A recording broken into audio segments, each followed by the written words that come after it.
जो गोदी मीडिया है, जो भांड मीडिया है, जो सरकार की गुलामी करता है, वो इन मुद्दों को नहीं उठाता, जिसकी पहुंच बहुत दूर तक है। लेकिन फिर धन्यवाद देता हूं आपको। सब विड्रॉ कर लेंगे, सारा आंदोलन। मोदी जी की 56 इंच की छाती नाप के दिखा दो।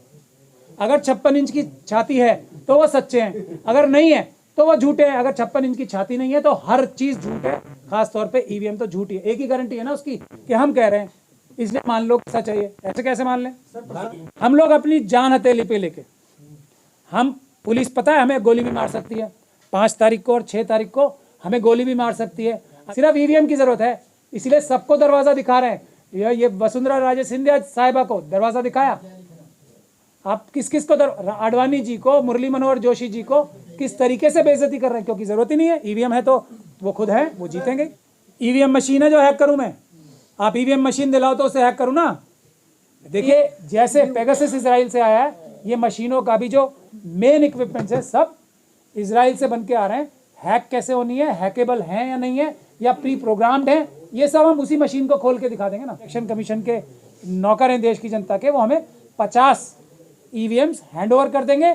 फिर ये भी हो सकता है ना कि हम हैक ना कर पाए उसे, तो उनकी बात सही हो जाएगी। और अगर हम देश की जनता के सामने हैक करके दिखा देंगे तो इलेक्शन कमीशन जो इनडायरेक्टली हिंट कर रहा है देश की जनता को, जैसा सुप्रीम कोर्ट ने किया था, तो उस साबित हो जाएगी बात कि ये ईवीएम की मशीनें बनाई इसलिए जा रही हैं कि मोदी जी जो सारी सीटें जीत पाए, वो सारी क्या, जितनी सीटें चाहेंगे वो उतनी जीतेंगे ईवीएम से। ईवीएम से आएगा तो मोदी ही, और ईवीएम नहीं होएगा तो जाएगा तो मोदी ही।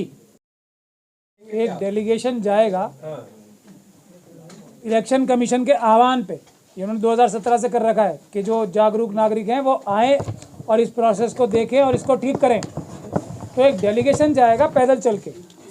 हम इलेक्शन कमीशन को रिटर्न में भी रिक्वेस्ट दे रहे हैं, पुलिस को भी रिटर्न में बता रहे हैं, इसके लिए कोई परमिशन की आवश्यकता कानून में नहीं है। हम कोई ट्रैफिक डिस्टर्ब नहीं करेंगे, हम लोग थोड़े से लोग होंगे, वो पैदल चल के जाएंगे बगैर किसी ट्रैफिक में व्यवस्था बिगाड़े, कुछ भी किए। हमने मिशन सेव कॉन्स्टिट्यूशन की तरफ से एक दिल्ली हाई कोर्ट में पिटीशन भी डाल रखी है, क्योंकि हमारी मुस्लिम महापंचायत को बार बार कैंसिल कर रही है दिल्ली पुलिस। तो हमें ये बताए कि प्रोसीजर कोई है कानून का कि किस तरीके से कोई डेलीगेशन जाएगा किसी से मिलने, किस तरीके से कोई प्रदर्शन करना होगा, किस तरीके से कोई सभा करनी होगी। तो ऐसा कोई भी डायरेक्टिव ऑफिशियल दिल्ली पुलिस ने हाई कोर्ट में स्टेटमेंट दी थी कि हमारे पास ऐसी कोई डायरेक्शन या पॉलिसी कुछ भी नहीं है। कानून के हिसाब से आर्टिकल 19 है, हम सिर्फ मिलने जा रहे हैं, कोई प्रदर्शन करने नहीं जा रहे। और उनसे ये कह रहे हैं कि हमें 50, हमें देखिए इलेक्शन कमीशन तो खुश हो जाएगा इस बात से।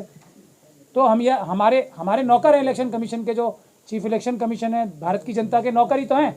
मालिक नौकरों के पास जा रहे हैं एक रिक्वेस्ट लेके, तो नौकर मेरे ख्याल से जो इलेक्शन कमीशन के नौकर हैं देश की जनता के, वो हमें 50 ईवीएम्स हैंड ओवर कर देंगे। फिर ये भी हो सकता है ना कि हम हैक ना कर पाए उसे, तो उनकी बात सही हो जाएगी। और अगर हम देश की जनता के सामने हैक करके दिखा देंगे तो इलेक्शन कमीशन जो इनडायरेक्टली हिंट कर रहा है देश की जनता को, जैसा सुप्रीम कोर्ट ने किया था, तो उस साबित हो जाएगी बात कि ये ईवीएम की मशीनें बनाई इसलिए जा रही हैं कि मोदी जी जो सारी सीटें जीत पाए, वो सारी क्या, जितनी सीटें चाहेंगे वो उतनी जीतेंगे ईवीएम से, तो उनके हाथ में है। इसीलिए तो कहते हैं ना बार बार एक नारा, आएगा तो ईवीएम से आएगा तो मोदी ही, और ईवीएम नहीं होएगा तो जाएगा तो मोदी ही। यानी आप उस चुनौती को एक्सेप्ट कर रहे हैं, जो चुनौती ये कहकर दी जाती है कि आओ और साबित करो। यस, ये चुनौती मान रहे हैं आप। हालांकि इलेक्शन कमीशन ने चैलेंज भी लिखा था अपने प्रेस रिलीज में। हम चुनौती नहीं मान रहे, हम उनका इशारा मान रहे हैं कि आओ और इसकी चोरी पकड़ लो दुनिया के सामने, ताकि हमसे ये पाप होने से बच जाए। मैं तो इसको इस नज़र से देखता हूँ, इलेक्शन कमीशन ने जैसे सुप्रीम कोर्ट के जजेस ने कहा था ना, आओ और हमारी रक्षा करो, इलेक्शन कमीशन गुहार लगा रही है, आओ हमारी रक्षा करो देश की जनता से। और इसमें पुलिस के लोग जो हैं वो मेरे ख्याल से उन्हें हमें सपोर्ट करना चाहिए, क्योंकि इससे मोदी सरकार की भी तो क्रेडिबिलिटी बढ़ जाएगी। क्योंकि इलेक्शन की मशीनें तो कोई, अब मैं उस डिटेल्स में नहीं जाना चाहता क्योंकि वो लंबी बात हो जाएगी। जो 2 कंपनीज बनाती हैं वो कोई अपने घर में 100% बन रही है क्या? बाहर से मेरे पास ये भी जानकारी है कि ये जैसे पेगासस इजराइल से आया है, ये मशीनों का भी जो मेन इक्विपमेंट्स है सब इजराइल से बन के आ रहे हैं। हैक कैसे होनी है, हैकेबल है या नहीं है, या प्री प्रोग्राम्ड है, ये सब हम उसी मशीन को खोल के दिखा देंगे ना आपके सामने, दुनिया के सामने, जो इलेक्शन कमीशन हमसे चाहता है शायद हमने उनकी बात पकड़ ली है, लेकिन देश की जनता को अब सड़कों पे आना पड़ेगा। जो पॉलिटिकल पार्टीज़ हैं, हो सकता है वो इस बात से थोड़ा सा गुरेज कर रही हो कि ये इल्ज़ाम लगेंगे कि आप इलेक्शन लड़ते ही क्यों, मगर जब देश की जनता उनसे आह्वान कर रही है, हर एक देशभक्त व्यक्ति से, हर एक इंसाफ पसंद व्यक्ति से, हर एक संविधान के मानने वाले व्यक्ति से हम गुजारिश कर रहे हैं कि देश की जनता, तो पॉलिटिकल पार्टीज़ भी हैं ना, उनके लीडर्स भी हैं, वो सब आएँ। ये भानु जी ने भी बताया, कपिल जी ने बताया, हमारी लड़ाई नहीं है, हमें थोड़ी मंत्री वो बनना है और प्राइम मिनिस्टर। तो इंडिया गठबंधन तो सर टूट गया, फिर आप इंडिया गठबंधन पे आ गए। ये देश टूटने से बचाने की बात हो रही है। हमें इससे कोई मतलब नहीं है कौन प्रधानमंत्री बने, कौन सरकार जीते, कौन हारे। हमें मतलब है कि देश में निष्पक्ष चुनाव होने चाहिए, जनता की आवाज़ से जीते हुए लोग पार्लियामेंट में, असेंबलीज में जाने चाहिए, ईवीएम से जीते हुए लोग पार्लियामेंट और असेंबली में नहीं जाने चाहिए। हमारी आवाज़, हमारा ये मतलब है। हमें इंडिया गठबंधन या किसी गठबंधन से मतलब नहीं है। हैकिंग के सबूत तो है नहीं सर आपके पास। ईवीएम मशीन है जो हैक करूं मैं? आप ईवीएम मशीन दिलाओ तो उसे हैक करूं ना। देखिए, आयोग ने तो कहा है सर, चैलेंज मैं वही चैलेंज तो हम एक्सेप्ट कर रहे हैं। चैलेंज पार्टियां गई थी, कोई भी नहीं ले पाया, ईवीएम ना कर पाया सर। नहीं तो हमें दे देना, हम ही कर देंगे। हम कोई पार्टी नहीं है, हम तो नागरिक हैं।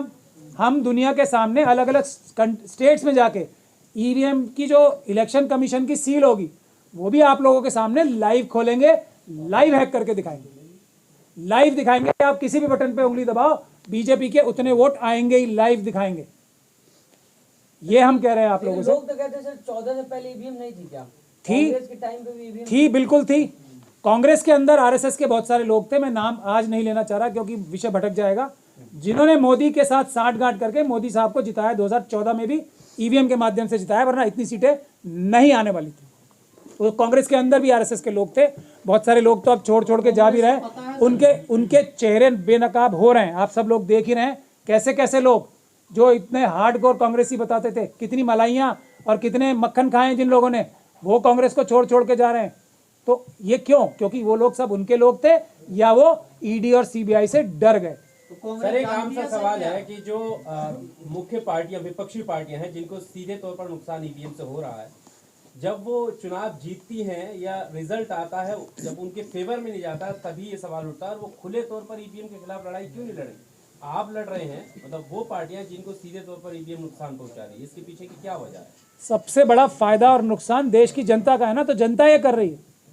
पॉलिटिकल पार्टीज को अगर कोई बेवकूफ़ बना देता है कुछ टाइम के लिए जिता के, क्योंकि लोकसभा चुनाव जीतना बहुत इंपॉर्टेंट है उनके लिए, या 20 से 25% तक ही हैक कर रहे हैं अभी वो, तो ये उनके हाथ में है ना कि वो एक भ्रम भी तो बनाना चाहते हैं जिता के कि हम हर चुनाव नहीं जीत रहे। ये सब जो तरह तरह के जो इन्होंने सिस्टम निकाल रखे हैं ना जनता को धोखा देने के लिए, कि ये कभी किसी के नाम पे, कभी किसी के नाम पे, हमने अब जैसे बहुत सारी चीज़ें करते हैं, जो बहुत सारी ऐसी चीज़ें होती हैं जो कि इलेक्शन लॉ में अपने आप में अपराध है, पर वो करते हैं, पर इलेक्शन उससे नहीं जीतते हैं। इलेक्शन बुनियादी तौर पे ईवीएम से जीतते हैं। उसकी सबसे बड़ा सबूत यह है, मोदी जी ने अपने सारे बड़े बड़े लीडर्स को दरवाज़ा दिखा दिया।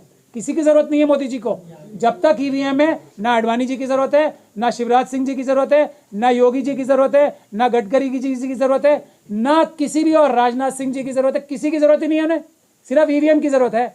इसलिए सबको दरवाज़ा दिखा रहे हैं। ये वसुंधरा राजे सिंधिया साहिबा को दरवाज़ा दिखाया। आप किस को आडवाणी जी को, मुरली मनोहर जोशी जी को किस तरीके से बेइज्जती कर रहे हैं, क्योंकि ज़रूरत ही नहीं है। ईवीएम है तो वो खुद हैं, वो जीतेंगे। हम लोग क्योंकि भारत के नागरिक हैं, हमारी जिम्मेदारी है संविधान बचाने के लिए। भानु जी, दूसरे लोग, हम सब लोग लड़ रहे हैं कितने दिनों से, तो हम अपनी कोशिश बंद कर दें। यही हो सकता है ना कि हम लोग भी कोशिश बंद कर दें, या फिर हो सकता है कि अब जनता जाग जाए और अगर सड़कों पे जनता आ जाएगी तो ईवीएम से नहीं, पेपर बैलेट से ही चुनाव होंगे। हम तो कोशिश कर रहे हैं, बाकी फल ना फल, क्या फ़ायदा होगा नुकसान होगा, देश की जनता के हवाले। जब सुप्रीम कोर्ट ने छोड़ा है, इलेक्शन कमीशन बार बार हिंट कर रहा है, हम पे दबाव है। जो अभी आर्मी के चीफ थे उन्होंने बताया कि इतना बड़ा धोखा देश के साथ कर दिया इस सरकार ने, अभी रिटायर हुए हैं। तो ये सब लोग बोल रहे हैं, हम लोग भी कोशिश कर रहे हैं। जनता जुड़ गई, हम लोग अपनी जान हथेली पे लेके, हम पुलिस पता है हमें गोली भी मार सकती है, 5 तारीख को और 6 तारीख को हमें गोली भी मार सकती है। अभी आप सब लोगों ने देखा स्पेशल स्टाफ वाले आए थे यहाँ पे। तो ये सब क्यों आ रहे हैं? पेपर से चुनाव हो जाएगा तो कौन सा हंगामा हो जाएगा, किसका नुकसान हो जाएगा? पेपर से हमारी जान भी, मैं आपको ये कह रहा हूँ, हमारी जान भी जा सकती है। हमें जेल भी भेजा जा सकता है, फिर भी हम डेमोक्रेसी बचाने के लिए, संविधान बचाने के लिए अपनी सब तीनों भाई और बहुत सारे हमारे भाई बहनें अपनी जान हथेली पे लेके आगे आ रहे हैं, तो जनता को भी आना चाहिए। सर पेपर से जो चुनाव होता था तो वो भी जो है चोरी कर लिया जाता था, क्या गारंटी है कि वो नहीं चोरी हो? कोई चीज़ की गारंटी नहीं है, पेपर बैलेट से भी मैं बोल रहा हूँ, बिल्कुल सच बात है ये। लेकिन पेपर से आपके पास नजर आने वाले सबूत हैं। इतनी बड़ी धांधली पेपर बैलेट में कभी नहीं हो सकती, हो ही नहीं सकती, क्योंकि वो एक एक पेपर बैलेट जब चुराया जाएगा उसके काउंटर फॉइल्स होते हैं, उसके सब सबूत होते हैं कि ये नकली है या असली है। इसमें तो कुछ करना ही नहीं है ना किसी को, ये तो नजर ही नहीं आ रहा ना मेरा वोट कहाँ है, वो तो मेरे हाथ में होता है ना मेरा वोट। जब काउंटिंग होगी तो मेरे हाथ में होगा, मेरे इलेक्शन एजेंट के पास होगा, वो हाथ में है, ये तो मशीन के अंदर है। और मशीन के अंदर की गारंटी सिर्फ एक है, क्योंकि मोदी जी कह रहे हैं इसमें कोई गड़बड़ नहीं होती, तो मान लो आप। अब मोदी जी की अगर एक देखिए एक चीज़ और है, हम अपना सब विड्रॉ कर लेंगे सारा आंदोलन। मोदी जी की 56 इंच की छाती नाप के दिखा दो, अगर 56 इंच की छाती है तो वो सच्चे हैं, अगर नहीं है तो वो झूठे हैं। अगर 56 इंच की छाती नहीं है तो हर चीज़ झूठ है, खासतौर पे ईवीएम तो झूठी है। एक ही गारंटी है ना उसकी कि हम कह रहे हैं, इसलिए मान लो सच है ये, ऐसे कैसे मान लें? देखिए, मैं तो बहुत सीधी सी बात कहता हूं, वो मुद्दे जो दिखाए जाते हैं हकीकत में वो मुद्दे नहीं हैं। देश में सबसे बड़ा मुद्दा क्या है? सबसे बड़ा मुद्दा है देश में बेरोजगारी। आपको जानकर हैरानी होगी कि शिक्षा की इतनी बुरी स्थिति है कि 14 करोड़ बच्चे एडमिशन लेते हैं पहली क्लास में और ग्रेजुएट होते हैं मात्र 2 करोड़ के लगभग। बाकी 12 करोड़ कहां जाते हैं? इसका मतलब शिक्षा से पहले ही, ग्रेजुएट होने से पहले साफ हो जाते हैं। बावजूद उसके देखिए आप, 12 करोड़ तो पहले ही साफ हो गए 1 साल में, और जो ग्रेजुएट हैं उनमें आज की तारीख में जो आंकड़ा है वो ये है कि आधे ग्रेजुएट इस देश में बेरोजगार हैं, आधे ग्रेजुएट। और सीएमईआई का आंकड़ा आया था अब से 1 साल पहले, जब उसमें उसने कहा था कि देश में 90 करोड़ लोग ऐसे हैं जो काम कर सकते हैं, काम करने वाले हैं, जिनमें 45 करोड़ लोग इस देश में उन्हें कोई काम मिल सके इसी की उम्मीद भी छोड़ चुके हैं। तो असली मुद्दा है बेरोजगारी। इसके अलावा आज की स्थिति जो है, देश में काम करने वाले जो लोग हैं उनमें से मात्र 40% को ही रोजगार है, बाकी किसी को 60% बेरोजगार है। यह स्थिति है आज की। इसके अलावा जो आप बात कर रहे हैं, देश में सबसे बड़ा मुद्दा है महंगाई। महंगाई मुद्दा है, शिक्षा मुद्दा है, किसानों की स्थिति मुद्दा है, मजदूरों की स्थिति मुद्दा है, महिलाओं की स्थिति मुद्दा है। यह है स्थिति आज की तारीख में जो मुद्दे हैं, और ये मुद्दे अब से नहीं लगातार हैं। लेकिन क्योंकि जो गोदी मीडिया है, जो भांड मीडिया है, जो सरकार की गुलामी करता है, वो इन मुद्दों को नहीं उठाता, जिसकी पहुंच बहुत दूर तक है। लेकिन फिर धन्यवाद देता हूं आपको, आप वो हैं मीडिया के साथी जो हर मुद्दे को उठाते हैं और दिखाते हैं, और आप ही की वजह से ये सारी चीजें पता लग पा रही हैं। सो ये है असली मुद्दे। हम इन्हीं असली मुद्दों को उठाकर जनता को बताना चाहते हैं। आप कहते हैं ईवीएम में गड़बड़ी नहीं हो, तो मैं 2-3 भी चीजें आपको बताऊंगा, समझाऊंगा। एक, अभी डीसी कपिल साहब ने बताया कि राजस्थान, मध्य प्रदेश, छत्तीसगढ़ और 5 राज्यों के जो चुनाव हुए हैं, तेलंगाना और मिजोरम के, उनमें से एक राजस्थान में, एक मध्य प्रदेश में, जो कैंडिडेट उसका वोट अपने उसमें नहीं है।